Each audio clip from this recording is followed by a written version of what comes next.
Oke, hari ini kita mau membahas lebih dalam tentang cara merespon anak yang sedih. Karena kemarin waktu kita angkat feed tentang ini, Mm-mm. topik tentang ini di feed lumayan cukup ada beberapa pertanyaan ini ya, Mm-mm. apa namanya, untuk memperdalam gitu pemahamannya tentang respon anak yang lagi Ya. sedih gitu.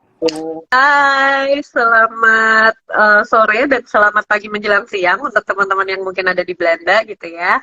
Teman-temannya Audrey juga mungkin banyak kan di Indonesia kali ya stay-nya atau di mana nih? Ada di Indonesia dan ada juga di luar Indonesia. Yes, oke. Halo teman-temannya Audrey, salam kenal. Namaku Damar. Yang sering dibilang ini ya kembar yang terpisahkan dari Audrey. Nah, Kalau kembar lihat nggak kita profil kelihatannya? saya mirip katanya gitu.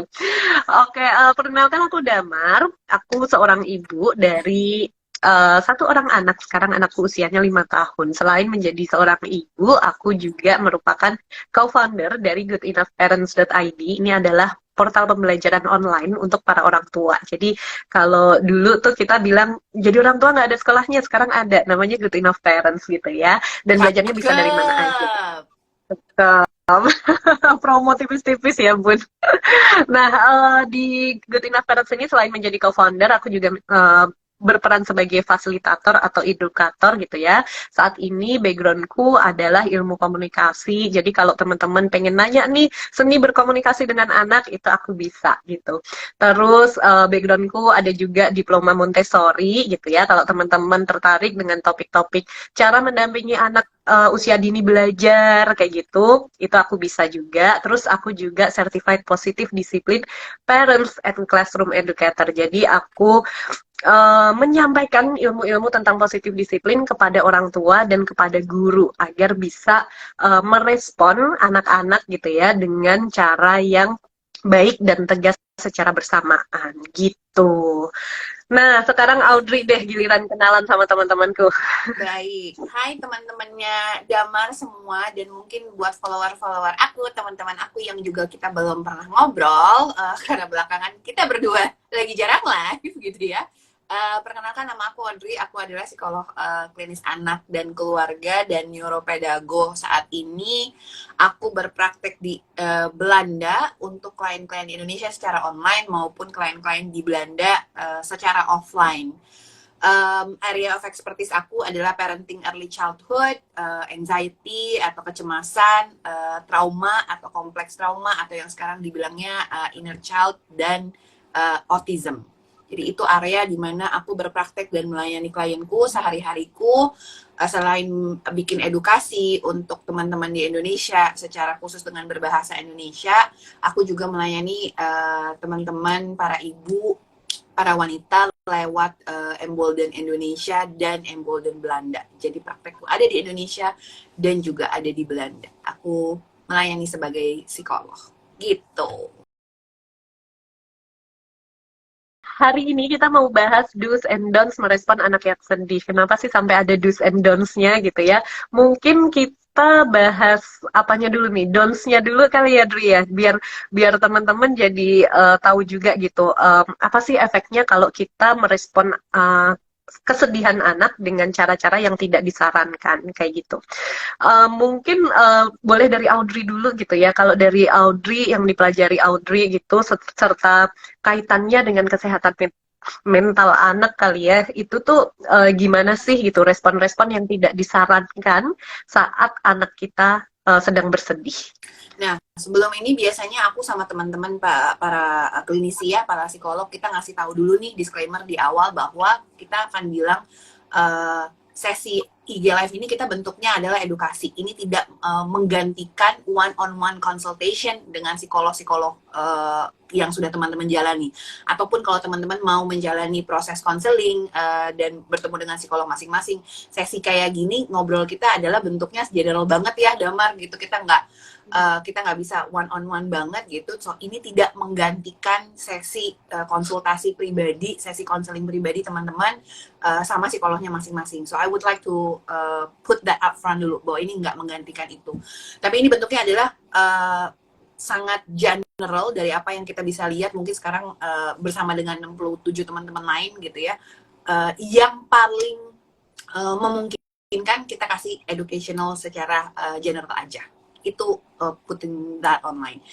And kalau dari ilmu yang aku pelajari, balik lagi di trauma, di parenting, dan juga anxiety, apalagi sekarang orang udah mulai lebih banyak semakin kenal ya, Damar, maksudnya, oh iya kayaknya aku punya traumatic experience ya, udah mulai banyak dengan edukasi-edukasi di mental health, mulai ada perfectionist, people pleaser, terus sekarang dengan inner child yang mulai berkeluaran gitu kan ya, orang-orang udah semakin jadi lebih aware nih sama mental health yang kayak tadi Damar bilang.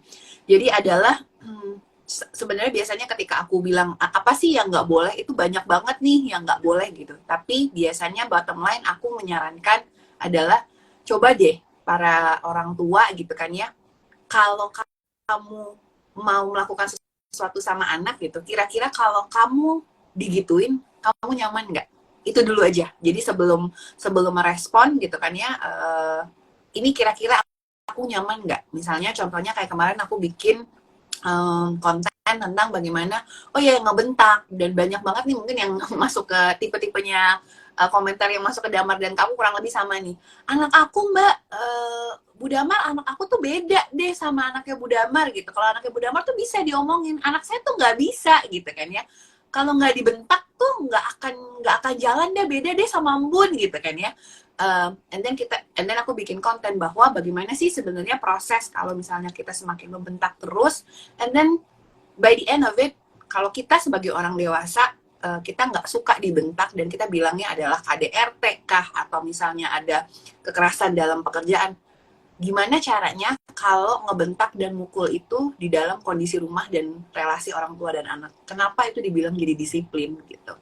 Sehingga bottom line buat aku adalah kita sebagai orang dewasa mau nggak sih digituin? Kalau misalnya enggak, dan kenapa di dalam otak kita merasa bahwa anak kecil suka digituin gitu? Gitu.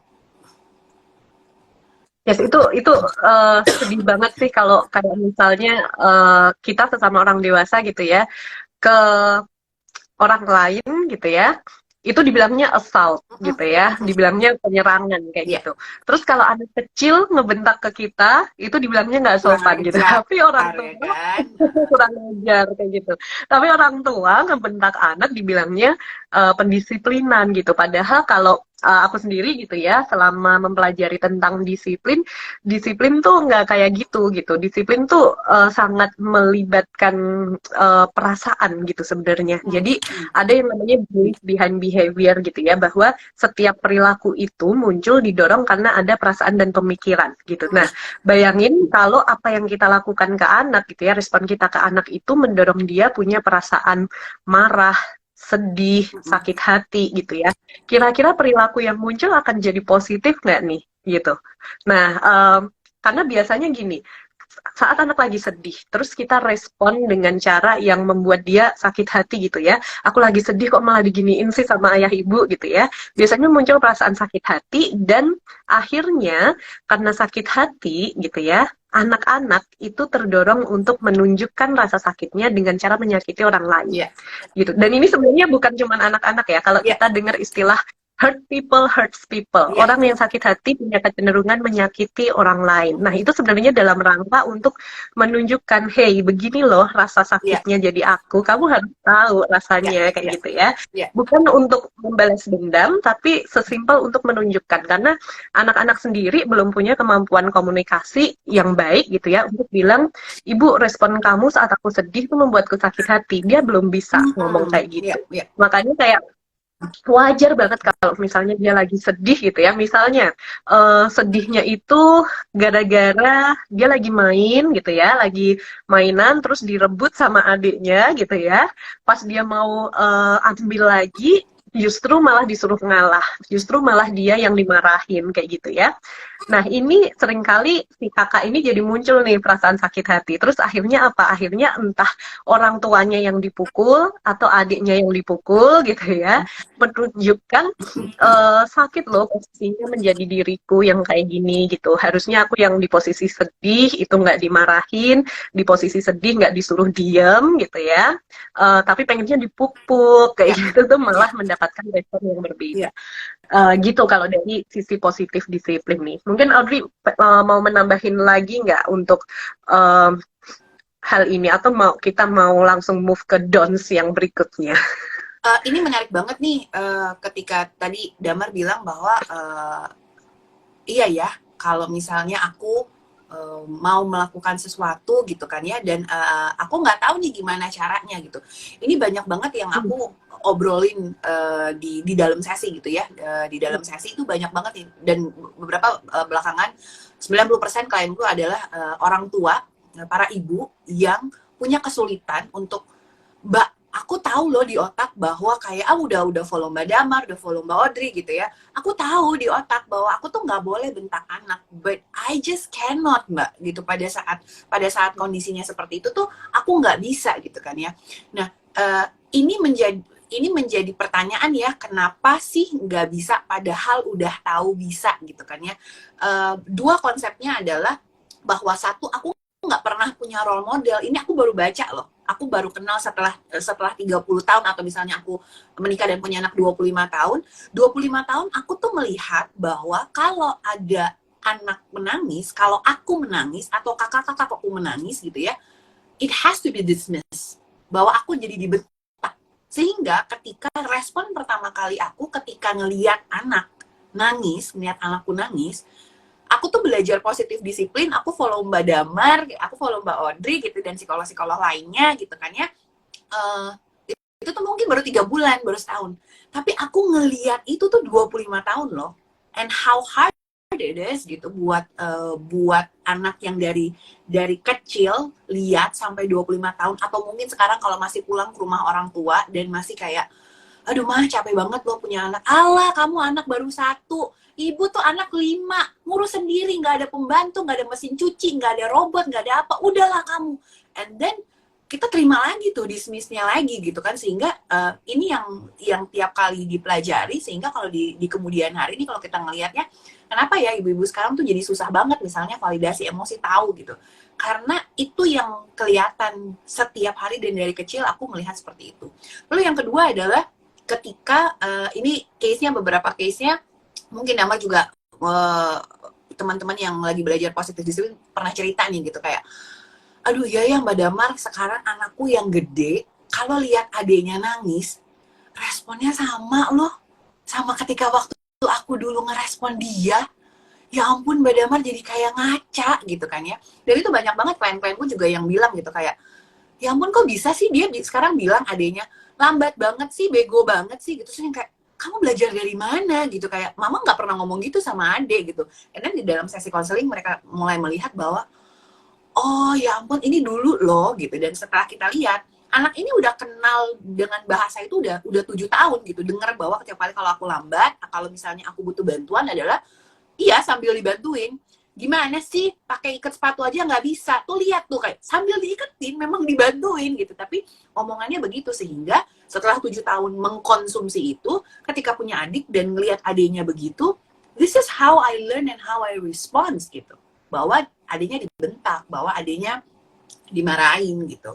Itu investasi yang sangat berbuah deh gitu kalau misalnya jadi pikirin bahwa apapun yang kita lakukan sekarang sama anak-anak tuh bentuknya investasi gitu, yang kadang berbuahnya di 7 tahun, kadang berbuahnya nanti di 25 tahun kemudian gitu.